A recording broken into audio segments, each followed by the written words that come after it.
Mariano, como todos los martes y todos los jueves. Muchas gracias.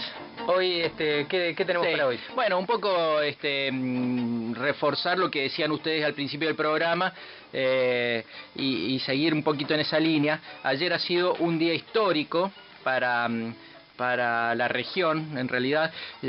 Mira, hoy se podría hablar de dos cosas, en grandes rasgos, ¿no? O de Europa, seguir insistiendo con Europa, porque ayer se reunió la Comisión Europea en Bruselas y siguen con el tema del rescate, el no rescate, la quita del 50% a Grecia, etcétera, etcétera. O hablar de cosas importantes, como decís vos, que me parece que lo más importante de hace un tiempo a esta parte está pasando en Sudamérica, a nivel mundial. Y ayer ha sido un día fundamental, histórico, para tres países. Para Brasil, para Uruguay y para Argentina, por distintos motivos. Y me parece que es acertado lo que decían ustedes, o insinuaban por lo menos, marcando las diferencias en las circunstancias de estos tres países. En Argentina, Amadeo, siguen poniéndonos como ejemplo cierta clase política y ciertos periodistas, siguen poniéndonos como ejemplo de todo a Uruguay y a Brasil, ¿no? Ya no pueden tanto con Chile porque explotó esa olla a presión que era Chile, pero hasta hace muy poquito seguían poniéndolo, y ahora se la agarran con Uruguay y Brasil, como si todo fuera mejor, como si todo fuera mucho más democrático, civilizado y sobre todo ciudadano, ¿no es cierto? Pero ayer, en Brasil, el Senado aprobó finalmente, y después de muchísimas discusiones y mucho debate, una comisión de la verdad, que va a tener como función buscar la memoria y la verdad histórica. Más o menos lo mismo que pasaba en Argentina en los 90 durante el menemato, cuando era imposible por las leyes de impunidad, mal llamadas leyes de perdón, porque nunca se pidió perdón, leyes de impunidad de Alfonsín, la de punto final y obediencia de vida, y después los indultos de Carlos Saúl. Cuando no se podía hacer nada en cuestión de justicia, se buscó la verdad histórica. Eso fue una lucha y un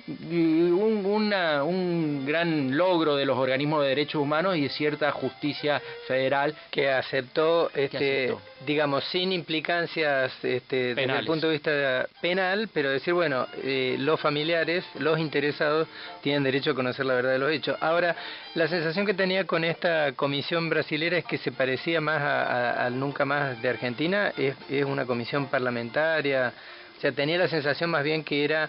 Claro, ni siquiera van a ser juicios. No es la justicia la que va a investigar, sino una comisión creada al efecto. Es verdad, una comisión de notables, entre comillas. Entonces, digamos, ni siquiera están 20 años atrás, están quizá un poco más atrás, ¿no? Porque hace 20 años, en los 90, aquí por lo menos era la justicia la que investigaba estos juicios de la verdad histórica. Bueno, eso por un lado, Brasil. Por otro lado, Uruguay.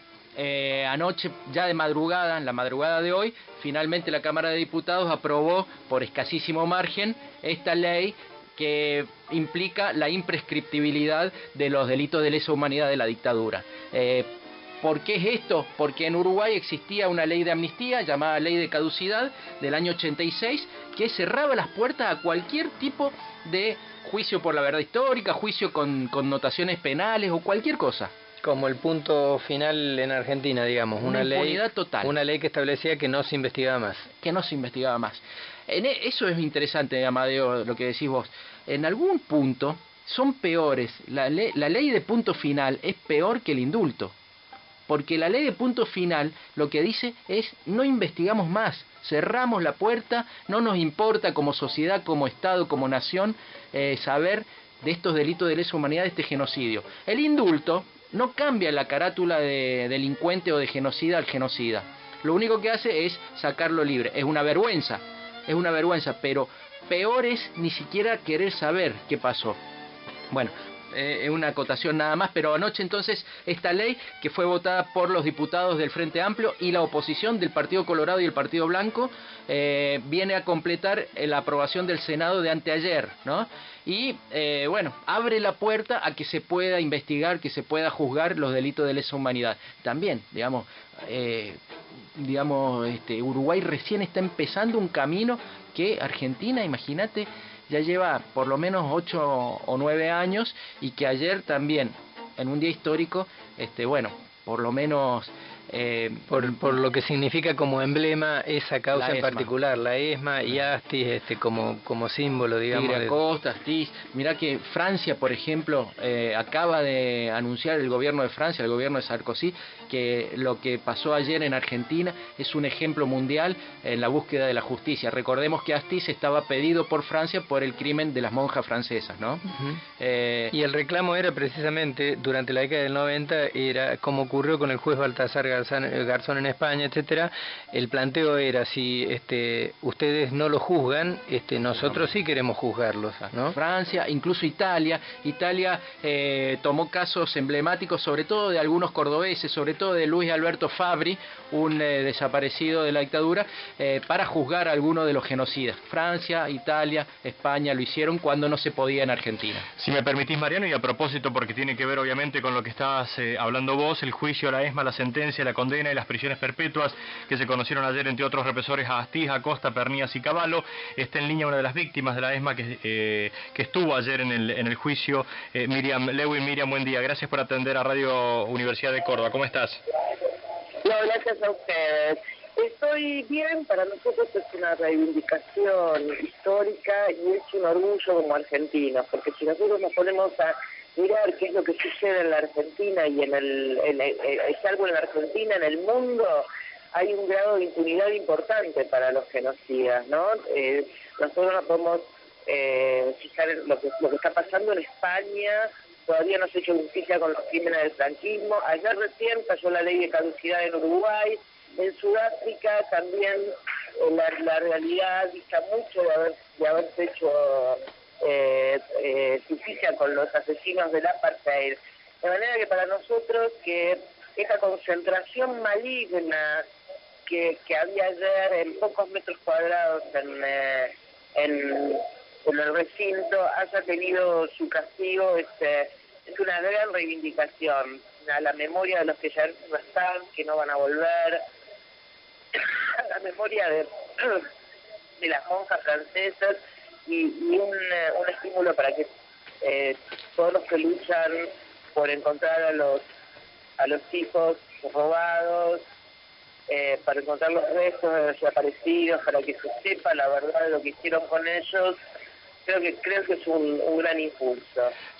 Además, vos decías el importante avance en lo que tiene que ver con políticas de derechos humanos en la Argentina, como no ocurre en otras partes del mundo, y en una causa que yo decía hace un ratito nada más, me parece muy especial, muy importante, en lo que a lo simbólico se refiere, ¿no? Como fue el centro clandestino de detención de la ESMA. No digo que haya sido mejor, digamos, más importante o no esta causa de la ESMA que otras causas que hemos vivido en la República Argentina, pero digo, la ESMA tiene todo lamentablemente un simbolismo, ¿no? Sí, tiene un simbolismo por la perversión, ¿no? Porque es un lugar donde no solo pasaron 5.000 personas, sino que también tiene la particularidad que se utilizó mano de obra esclava para la construcción de un plan político en la que paradójicamente un asesino como Macera quería convertirse en otro Perón. Entonces se utilizaba la materia gris de los secuestrados que habían pertenecido a montoneros para adentrarse en el movimiento peronista. Esto particularmente creo que no sucedió en ningún otro centro clandestino de detención, ¿no?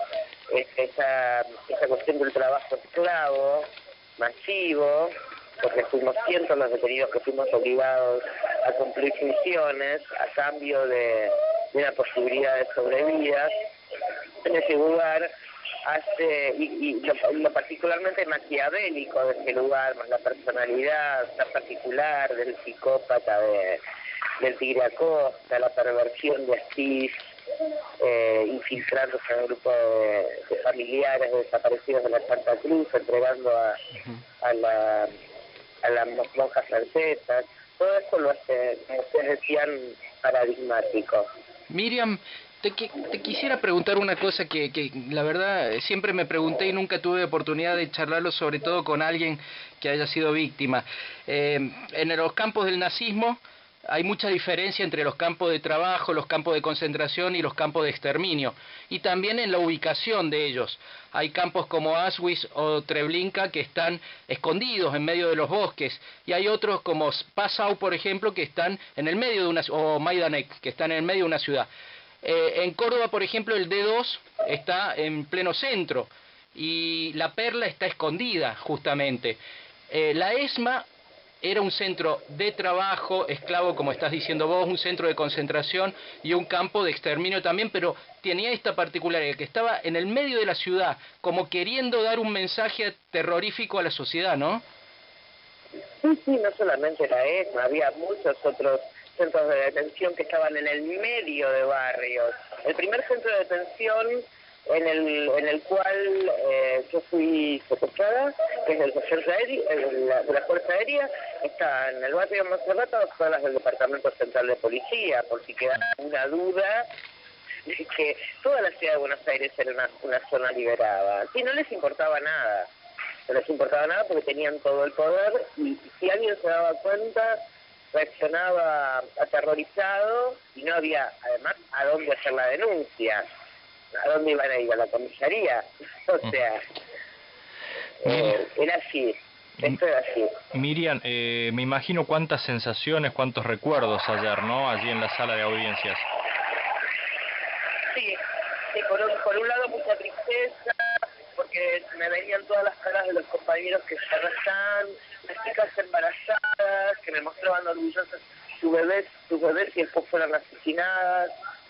Muy tremendo todo, muy tremendo. La verdad que para nosotros fue, por un lado, un momento de reivindicación, pero no podría decir que de felicidad. Yo escuchaba antes gente que decía, estoy feliz. No, por otro lado yo, digamos que no me pone feliz que nadie esté en Ternestas, ¿no? Ni siquiera esa gente. Lo que yo hubiera querido es algo imposible, que esto nunca hubiera pasado. Eso hubiera querido. Miriam, muchas gracias por habernos atendido, ¿eh? Hasta luego. Chau. Miriam Lewin, una de las víctimas de la ESMA que estuvo ayer en la sentencia, en la condena a perpetua para 12 represores, entre ellos Astiz, Cavallo y el Tigre Acosta. Hay que decir que los dos que fueron absueltos van a continuar con otras causas, por eso no fueron liberados. Exactamente, sí. No hay pruebas completas para condenarlo en esta causa, pero va a seguir la investigación. Eso también es una prueba de que la justicia argentina y este proceso democrático es serio y que no hay revanchismo en esto. Cuando no hay total prueba, no se los condena. Como corresponde, porque es lo que establece la justicia. Entonces, comparto lo que decía Miriam Lewin recién. Me parece que no es un problema de estar feliz o no estar feliz, sino sentirse reconciliado con una sensación de justicia. Y bueno, los procesos van a ser largos por cómo decidió la justicia que se traten estas causas, que no se unificaron, pero lo importante es saber que valió la pena el esfuerzo de los que persistieron en que había que saber la verdad y había que hacer justicia.